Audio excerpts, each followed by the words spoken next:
आप सभी प्रभु के दास दासियों को और आए हुए प्रियजनों को मैं प्रभु यीशु मसीह के मधुर और मीठे नाम में अभिवादन, धन्यवाद, जय मसीह की बोलता हूँ। परमेश्वर सारी बातों में और भी हमारी सहायता मदद करने पाए, और मैं विशेष परमेश्वर का हृदय से धन्यवाद करता हूँ। परमेश्वर ने बीते दिनों से लेकर सुबह से लेकर अभी तक हमें अद्भुत रीति से संभाला है। सारी बातों में परमेश्वर ने हमारी सहायता मदद किया है, इसलिए मैं परमेश्वर का हृदय से धन्यवाद देता हूँ। और इस समय मुझे एक गीत गाकर परमेश्वर की नाम की महिमा करने के लिए जो अवसर मुझे मिला, उसके लिए मैं प्रभु के दास का और साथ ही परमेश्वर का हृदय से धन्यवाद करता हूँ। परमेश्वर सारी बातों में और भी हमारी सहायता मदद करने पाए। आइए हम आराधना के भागों में जाएंगे। गीतों के माध्यम से हम परमेश्वर के नाम की महिमा करेंगे, हम सर्वशक्तिमान परमेश्वर की आराधना करेंगे, परमेश्वर के नाम को ऊंचा करेंगे। हालेलुया।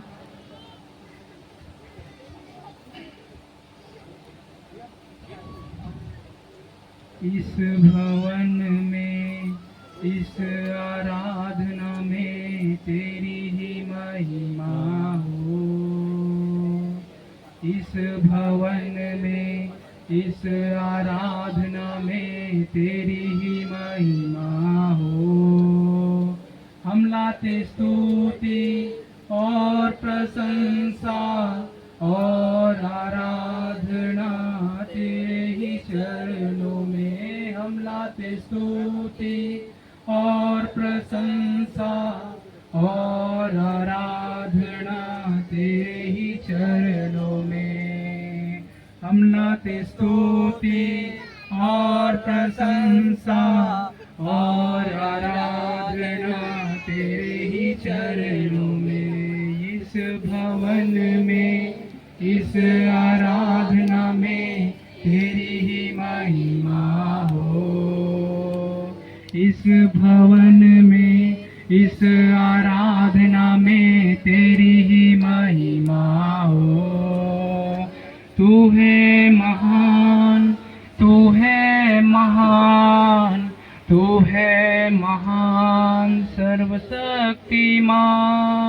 तू है महान, तू है महान, तू है महान सर्वशक्तिमान। तू है भला, तू है भला, तू है भला प्रेमी खुदा। तू है भला, तू है भला, तू है भला प्रेमी खुदा। इस भवन में, इस आराधना में तेरी ही महिमा हो। इस भवन में, इस आराधना में तेरी ही महिमा हो। हम लाते स्तुति और प्रशंसा और आराधना तेरे ही चरणों में। हम लाते स्तुति और प्रशंसा और आराधना तेरे ही चरणों में। इस भवन में, इस आराधना में तेरी ही महिमा हो। इस भवन में, इस आराधना में तेरी ही महिमा हो। इस भवन में, इस आराधना में तेरी ही महिमा हो। Thank you Jesus. मैं खुदा का बहुत बहुत धन्यवाद करता हूं कि इस कार्य को यहाँ तक अंजाम देने में प्रभु ने सहायता किया, और आप सब इतना धूप में भी बैठकर परमेश्वर के वचन को सीख रहे हैं। और भाई हेमंत और बहन पालनी को परमेश्वर आशीष देवे। मैं ज़्यादा कुछ नहीं बोलना चाहता हूं, परंतु परमेश्वर के वचन से एक बात, आप उत्पत्ति की किताब उसका 2 अध्याय उसका 15 पद को आप पढ़ेंगे। उधर परमेश्वर एक बात बोलता है। परमेश्वर ने आदम को, उधर लिखा है वाटिका में रखा। जरा कोई भी पढ़ दीजिए वो पद को, 2:15। जी हाँ,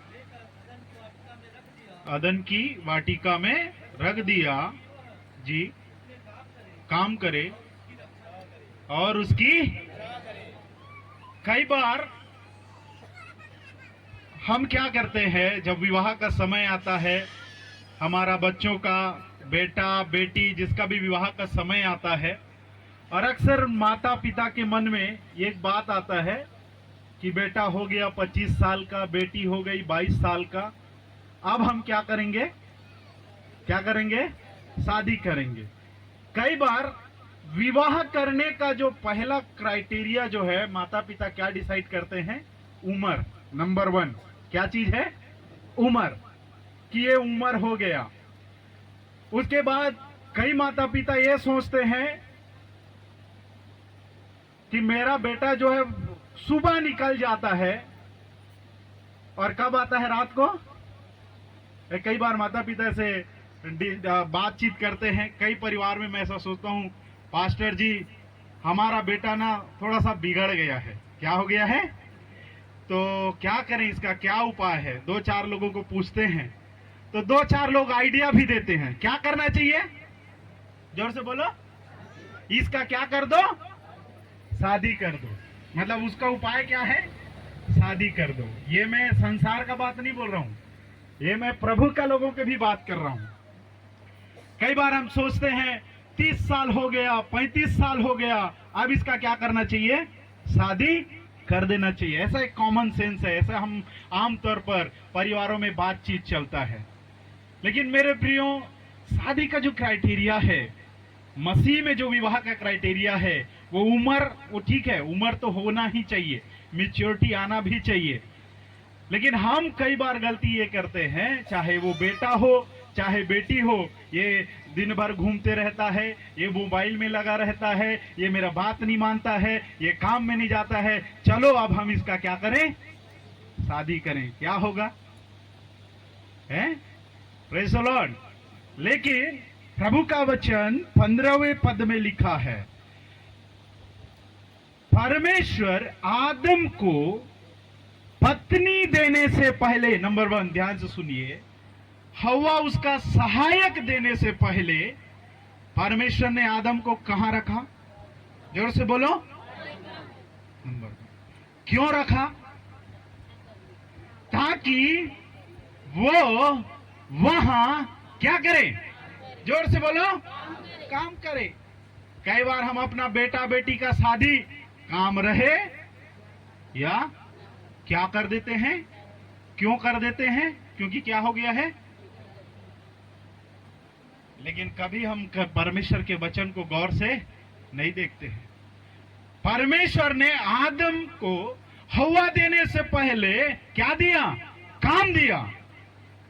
you have to be a job, आपके पास एक क्या होना चाहिए, काम। दूसरी बात, उधर काम करो बोला, काम करने के बाद परमेश्वर देखा वो जिम्मेदारी को पूरा कर रहा है कि नहीं कर रहा है। मैं दोनों के लिए बोलना चाहता हूं, हमारे कई भाई जवान इधर बैठे हैं, इधर जवान बहन लोग भी बैठे हैं। आप शादी करना चाहते हो, अच्छी बात है, आपका उम्र हो गया है, वो भी बहुत अच्छा बात है, लेकिन उससे भी ज्यादा जरूरी क्या है, आप शादी करके लाके क्या खिलाओगे। कई बार हम मम्मी पापा पर ज्यादा क्या रहते हैं, डिपेंड रहते हैं।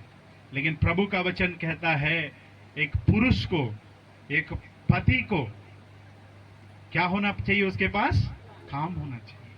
प्रभु ने बोला आदम को रखने से पहले बोला तुम क्या करो, इधर काम करो। Praise the Lord. उसके बाद आगे वचन मिल गया, तुम यहां काम करना। काम करने के बाद वचन कहता है परमेश्वर ने आदम को बोला ये फल है, ये पेड़ है, उसमें से तुम क्या करना, हेलो, खाना। ये को छोड़ के सबको क्या करना है। मुझे कभी कभी ये सोच में डाल देता है, 1000 पेड़ रहे होंगे, है ना, लेकिन नजर किस में चला गया, जिसमें नहीं बोला था उसी में चला गया। दूसरा जिम्मेदारी, परमेश्वर ने जो आज्ञा है, जो वचन है, परमेश्वर देते समय किसको समझाया, आदम को समझा रहा है। हालेलुया। आदम को समझाते हुए बोलना, है ना। उसने बोला कि मेरा वचन को तुम क्या करना, थामे रहना। जब हम परिवारों को चलाते हैं, फैमिली को रन करते हैं, तो सबसे पहला प्राथमिकता क्या होना चाहिए, परमेश्वर का वचन। हालेलुया। और आखिरी बात ध्यान से सुनिएगा, जब फैमिली बन जाता है, परिवार बन जाता है, मैं सबके लिए बोल रहा हूं, परिवार बन गया, फैमिली हो गया, अच्छा काम हो गया, अच्छा सब चीज चल रहा है, तो कभी कभी क्या हो जाता है, छोटा मोटा, हेलो, क्या हो जाता है, घर में बातचीत हो जाता है ना, छोटा मोटा विवाद, छोटा मोटा ऊंच नीच, छोटा मोटा नोकझोंक हो जाता है। उधर परमेश्वर ने पूछा, हाँ भाई आदम, क्या हुआ, ये सब कैसे हो गया। तो आदम ने बोला, प्रभु आपने मुझे क्या दिया था, सहायक दिया था, उसी ने मुझे क्या कर दिया, हेलो, क्या किया, फल को लाके खिला दिया। अच्छा ठीक है ठीक है। प्रभु बोला हवा को, हाँ भाई क्या हुआ। तो स्त्री क्या बोली, जोर से बोलो, वो आपने एक ठो क्या बनाया है, सांप, उसी ने आके मुझे क्या कर दिया। तो जब आदम का बारी आया तो पत्नी में थोप दिया, और जब पत्नी का बारी आया तो किस में थोप दिया, सांप में। अब पूछा सांप को, अब सांप के तो कोई आगे पीछे था नहीं, अब वो किसको बोलता, कोई था क्या, कोई था नहीं, बराबर सभी को मिला। कई बार मसीह जगत में भी कई बार ये दुख का बात है, छोटी मोटी विवाद होती है। पौलुस कहता है, क्या तुम्हारे बीच में एक भी न्यायी नहीं है। कई बार शादी तो मसीह रीति रिवाज से करते हैं, लेकिन जब समस्या आता है तो पास्टर को छोड़ के सबसे पहले वकील के पास जाते हैं। हेलो, जाते हैं कि नहीं जाते हैं। शादी करने के समय किसको पूछेंगे, पास्टर को, लेकिन जब समस्या आता है तो वकील को। Praise the Lord. लेकिन उधर का मामला परमेश्वर ने अदन के वाटिका में ही क्या किया, सॉर्ट आउट किया। जो भी प्रॉब्लम था उधर ही क्या किया, परमेश्वर ने निपटाया।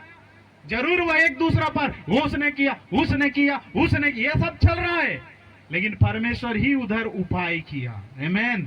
मेरे प्रियो परमेश्वर के लोगों, हमेशा कभी भी काउंसलिंग का जब समय आता है, कभी भी आपको कोई बात समझ नहीं आता है, आपका पहला प्राथमिकता परमेश्वर के लोग होना चाहिए। कोई भी समस्या क्यों ना आए, सबसे पहले परमेश्वर के लोगों को आप पूछिए।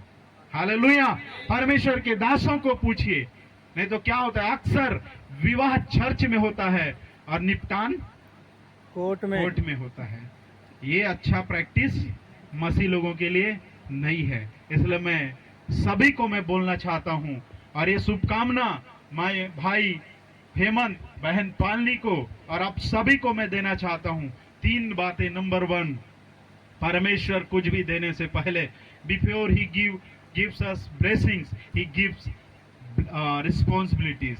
वो परमेश्वर आशीष देने से साथ साथ या उसके पहले आपको और मुझको एक जिम्मेदारी को देता है। ये याद रखना, कभी भी परमेश्वर आशीष देता है ना, साथ ही साथ में क्या देता है, जिम्मेदारी देता है, रिस्पॉन्सिबिलिटी देता है, ये मत भूलना।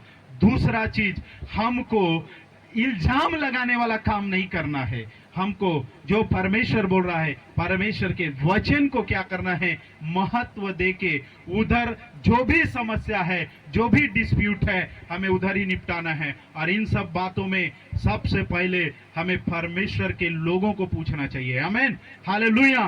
क्योंकि कई बार हमारा एक आदत है, आशीष दिया तो कौन दिया, परमेश्वर ने दिया, इसी बोलते हैं ना, क्या बोलते हैं, आशीष देने वाला कौन है। और कभी कभी जब आशीष चला जाता है तो कौन लेने वाला है, हाँ, शैतान। अय्यूब ने क्या बोला, देने वाला कौन, यहोवा ने, और यहोवा ने। हम जब देता है तो कौन दिया, परमेश्वर ने। लिया तो कौन दिया, समझ रहे हैं। एटीट्यूड को चेंज मत करिए, परमेश्वर हर परिस्थिति में आपके साथ है। हालेलुया। और मैं यही आशा करता हूं, यही परमेश्वर से प्रार्थना करता हूं कि परमेश्वर इस परिवार के साथ, भाई हेमंत, भाई पालनी के साथ उनके दाम्पत्य जीवन में हमेशा अनुग्रह और आशीष को प्रदान करे। और आप लोग ये अच्छा समय में, ये आशीष का समय में आप लोग इस परिवार के साथ सहभागी हुए। मैं यहाँ की कलीसिया को, पासवान को और आए हुए सभी मेहमानों को ये परमेश्वर के द्वारा, उसके वचनों के द्वारा परमेश्वर आप लोगों को बहुत बहुत आशीष देवे। God bless you. Praise the Lord. बहुत बहुत धन्यवाद पास्टर जी, जो आपने 3 संदेश देकर इस कलीसिया को और भी ऊंचा उठाने का प्रयास किया। धन्यवाद देते हैं। हम विलंब कहता है, मैं परमेश्वर का वचन को अपने हृदय में रखा ताकि परमेश्वर के विरुद्ध पाप ना करे। हालेलुया। हमें परमेश्वर का वचन सामर्थ्य देता है, शक्ति देता है, स्वांदना देता है। हालेलुया। आशीष देता है। परमेश्वर का दासों को धन्यवाद, जो वचन के द्वारा आपने जो शिक्षा दिया है हम सबके लिए बड़ी अनुग्रह का कारण हो। हालेलुया। प्रेमी अनुग्रहकारी हमारा स्वर्गीय पिता, हम आपको धन्यवाद देते हैं आज के सुंदर दिन देखने के लिए आपने अवसर दिया। पिताजी, आज भी मौसम को आपने हमें बनाए रखा, हम आपको धन्यवाद देते हैं। पिताजी, जैसे तय किए हुए अनुसार आप अपने दास दासी को मिलाया, जोड़ा, इसलिए हम आपको धन्यवाद देता हूं। आज प्रभु फिर इस खुशी में प्रिय परिवार के साथ हम मिलकर आपकी महिमा करने के लिए एक और मौका में दिया है। आपके दासों के भक्तों से जो भी वचन की सेवा हुआ, उस वचन के द्वारा हम सब के लिए बड़ी अनुग्रह और आशीष का कारण हुआ। पिता, आपके दासों को आपके बलवंत हाथ में सौंपते हैं और भी आपके लिए, अनेक लोग के लिए आशीष का कारण है। और विशेष करके यहाँ आए हुए हरेक मेहमानों को भी आपकी बलवंत हाथ में सौंपता हूँ। सही सलामत प्रियों को आपने लाया, धन्यवाद हो। उनके जीवन में, हर एक व्यक्ति के जीवन में अनुग्रह और आशीष का कारण होने पाए। मेरे खुदा, आप प्रभु, हमें आपने एक नया जीवन दिया। हमारे सारे कार्यों में वो नयापन देखने के लिए हमें सहायता कीजिए खुदा। आपने हमारे लिए अपने प्राण दिया, हमारे लिए कालवरी क्रूस में दुख उठाया, हमें एक नया रास्ता दिखाया। उस रास्ता में ही हम चला सके खुदा, उस रास्ता में ही हम चल सके और दूसरों के लिए आशीष का कारण बनाए। आप प्रभु, आपकी आगमन बहुत निकट है। हालेलुया। हमें तैयारी में रहना है, जैसे प्रभु एक दुल्हा दुल्ही के समान। हालेलुया। आपकी आगमन हमें ले जाने के लिए है। आप प्रभु जी, हम वहां जाने के लिए तैयार रह सके खुदा, क्योंकि हमारे इस जीवन थोड़े समय के लिए रखा गया है। संसार के जीवन थोड़ी समय है, लेकिन आपके साथ जो जीवन है हमारे लिए अनंत काल के लिए है। इसलिए हम सही एक तैयारी में रह सकूं खुदा। विशेष करके पिता, आपके भक्त दास हेमंत दासी पालनी को आपने एक कर दिया, इसलिए धन्यवाद देते हैं। एक और बार उनके लिए प्रार्थना है, एक आदर्श परिवार बने ताकि दूसरों के लिए आशीष का कारण बन सके खुदा। और जितने बंधु मित्र आदि लोग आया है, हर एक को आपकी बलवंत हाथ में सौंपता हूं। जितने दास दासियों ने आया है, हर एक को आपकी बलवंत हाथ में सौंपता हूं। अनुग्रह प्रदान कीजिए, हर बातों में आपकी महिमा मिले।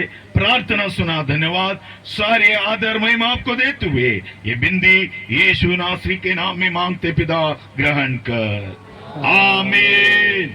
अब हमारा पिता परमेश्वर का प्रेम, यीशु मसीह का अनुग्रह, पवित्र आत्मा का संग और सौभाग्यता हम सब पुत्रों के साथ आज से लेकर प्रभु यीशु मसीह के द्वारा आगमन तक होती रहे। आमीन। जय देने वाले यीशु मसीह की जय। सबको प्रभु आशीष प्रदान करे। Praise the Lord.